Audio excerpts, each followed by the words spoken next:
ନାରଦ ଯୋଗ ବଳରେ ମୃତ ପୁତ୍ରର ସୂକ୍ଷ୍ମ ଦେହ ଆକର୍ଷଣ କରି ସର୍ବସମକ୍ଷରେ ସେ ଜୀବାତ୍ମାକୁ ପ୍ରଦର୍ଶନ କରାଇଛନ୍ତି। ଜୀବାତ୍ମା ପିତାମାତାଙ୍କୁ ଚିହ୍ନି ନାହିଁ। ସେ ବିସ୍ମିତ ହୋଇ ଯାହା କହିଛି ସେଥିରେ ଜୀବନ ଏବଂ ମରଣ ଉଭୟ ଅବସ୍ଥାରେ ମଣିଷ ସହିତ ମଣିଷର ସମ୍ବନ୍ଧ ରହସ୍ୟ ପ୍ରକାଶିତ ହୋଇଛି। ଜୀବାତ୍ମାର ପ୍ରସ୍ଥାନ ପରେ ସମସ୍ତଙ୍କର ମୋହମୁକ୍ତି ଘଟିଛି। ମୃତ ବାଳକର ଶବ ସତ୍କାର କରାଯାଇଛି। ଏବେ ଶରଣାଗତ ସଂଯତ ଚିତ୍ତ ଚିତ୍ରକେତୁଙ୍କୁ ନାରଦ ମନ୍ତ୍ରୋପଦେଶ ଦେଉଛନ୍ତି। ନାରଦ ଉବାଚ ନମସ୍ତେ ପ୍ରଭୁ ନାରାୟଣ ବାସୁଦେବ ସର୍ବକାରଣ ପ୍ରଦ୍ୟୁମ୍ନ ଅନିରୁଦ୍ଧ ବେନି ନମସ୍ତେ ଶଙ୍କର୍ଷଣ ପୁଣି ନମସ୍ତେ ଜ୍ଞାନର ଈଶ୍ୱର ପରମାନନ୍ଦ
চিরবদন অরুণ রাজীব লোচন বেঢ়ি অছন্তি সিদ্ধেশ্বর ଦେଖିଲା ଯାଇ ନୃପବର ତାହାଙ୍କ ଦର୍ଶନ ପାଇ ସକଳ ପାପୁ ମୁକ୍ତ ହୋଇ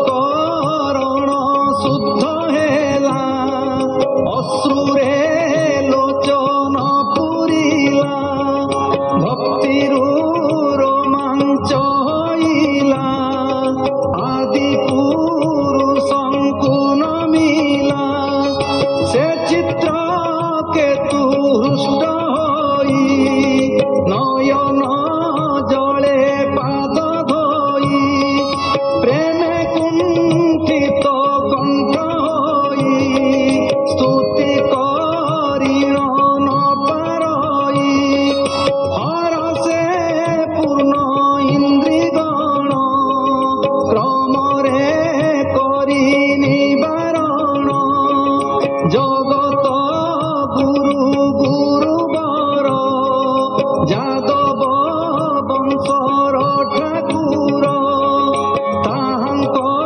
ପାଦେ ଦେଇ ମନ କହି ମଧୁର ବଚନ